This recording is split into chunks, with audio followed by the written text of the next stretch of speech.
What is going on, YouTube?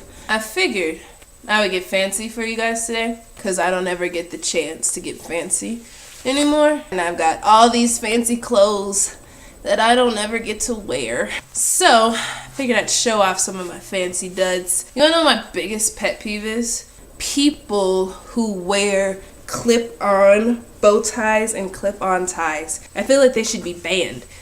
Because tying a bow tie and tying a tie is not that difficult. It just takes a little bit of finesse. So, stop with the clip-ons. Tie them yourself. But today's YouTube video is all about how I got into the Peace Corps. Now, when I first started school, my idea, my thought was that I wanted to be a surgeon. I wanted to go to medical school. So, I did the things that I felt like would prepare me for that. I got my CNA license. I became a certified nurse's aide so that way I could be in hospitals, work one-on-one with patients. I also shadowed a bunch of different surgeons so I could pick their brains about what it's actually like to be a surgeon. I talked to medical school students, and I was fortunate enough to have a medical school on my campus, so I definitely used that as a resource. Going to college isn't about having a set plan and putting it in motion. It's about making moves and learning. And the conclusion that I came to was that medical school takes a certain level of motivation and it takes a certain level of maturity that I didn't feel like I had yet. So I went ahead and I put medical school on the back burner. I went ahead and I finished my degree enough so that way I could have a minor in biology, and I changed my major to sociology, and I also got a certificate in multicultural studies. And I take all that together and I call it relationship studies because I'm really interested in how relationships work. So I'm really interested in healthy relationships. So I did a lot of sex health and sex education and body positivity.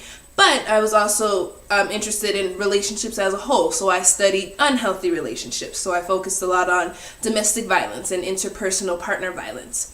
And then I did some queer theory, I did some women's theory, some feminist theory, some world sociology to go ahead and round that off. So while I was finishing my degree, I said, okay, I'm getting this degree. I'm not going to med school. What do I want to do? My interests are so wide and so varied that I really didn't know what I wanted to do. And I joined a lot of clubs and a lot of organizations. I had a lot of leadership opportunities. But I wasn't sure what I wanted my future career to be. But I knew that I really liked health. I knew that I really liked being a leader. I like planning projects and working as a collective to accomplish those goals. And I really, really wanted to travel. I really wanted to get out and have experiences and learn more about the planet that I live on and the people that also live on it as well. So I said, how can I take all these things and what can I do with them right now?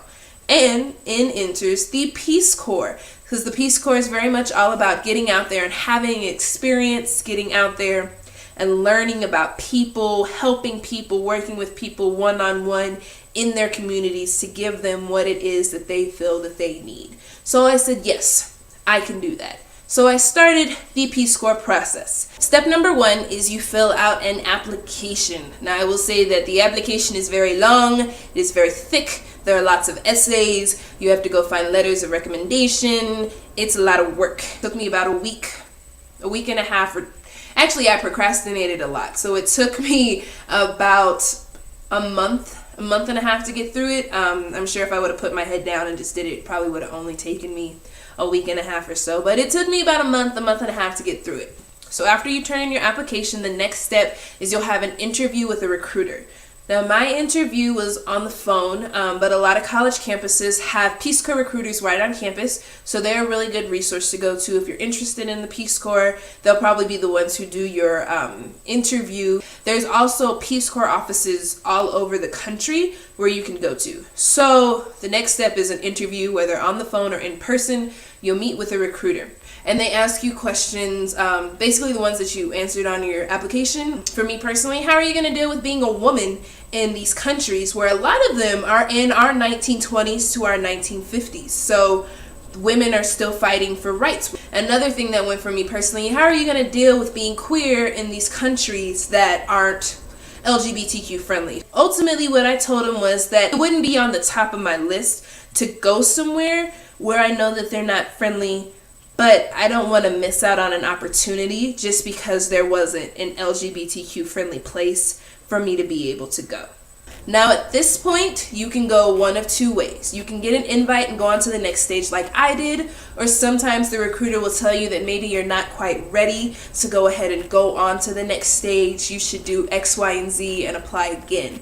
Next thing that happens is you get an official invitation to go ahead, and it says that you have been chosen to go to this place based on your skills and based on what this place told us that they needed. Here's when you're gonna leave. Would you like to go there? So that's when it comes up to you to say, yes, I'm gonna go here and I'm gonna do this job, or you can say, no, I don't really want to do that, I don't really want to go there. Here's the thing about saying no. While some people do get a second invitation, most often people do not. That's why they tell you in the application to be open and willing to go wherever, whenever. After you get your official invitation, you have to start your medical process, which is what I'm in right now. Now, after you get medically cleared and you're ready to go, you go to staging. You will go somewhere in the United States to meet the other volunteers who will also be going to that country. So all of you get on a plane, you fly to your country, and you land in the capital. Once you get to the capital, you go through Peace Corps boot camp. Not what it's called, what I call it, Peace Corps boot camp. So you spend 3 months in the capital with a host family, and while you're with your host family, you also take classes. So that's when you're going to learn the language, you're going to learn the culture, how not to be a stupid American, and then your host family is also going to help you to transition what you learn in class to what's going to be happening to you, what you're going to be experiencing in the real world. After those 3 months of training, they take you to your site, and then it's your job to live in the community that you get placed in, figure out what it is that your community needs, and take the steps to accomplish those needs. And while you're there, the Peace Corps does give you a stipend. You receive the same amount as the people in your community do, so that way you can live at the standard of living in your community. After you finish your service, you come back to the States and they give you a stipend. They give you an adjustment stipend so you can adjust to being back in the States. And then you get a whole slew of benefits and other perks that come with being a volunteer. So if you want to go back to school, there are lots of scholarship opportunities available for return volunteers. If you want to get a federal job, technically you're already a federal employee, so it's a lot easier to get another federal job. And then you also get privy to a whole network of other return volunteers who have their own connections. So that being said, what do I want to do when I get back? I have no idea. I don't really want to try to lay anything in concrete right now because I want to go and have the experience. But it's just really nice to know that all these resources are going to be available for me. So it takes about a year from the time that you turn in your application to the time that you leave. For me, it took 13 months. On the website, it says that it could take anywhere between 7 and 15 months. So the biggest issue that I know a lot of people who have gone through it have had is, what am I supposed to do for this year while I wait to find out if I'm leaving the country?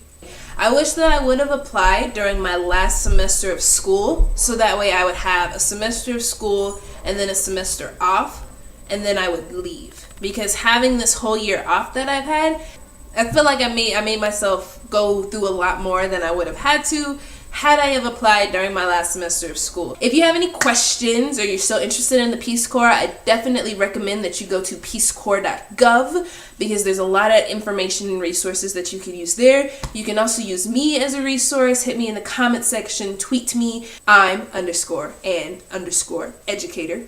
No underscore, it's the N.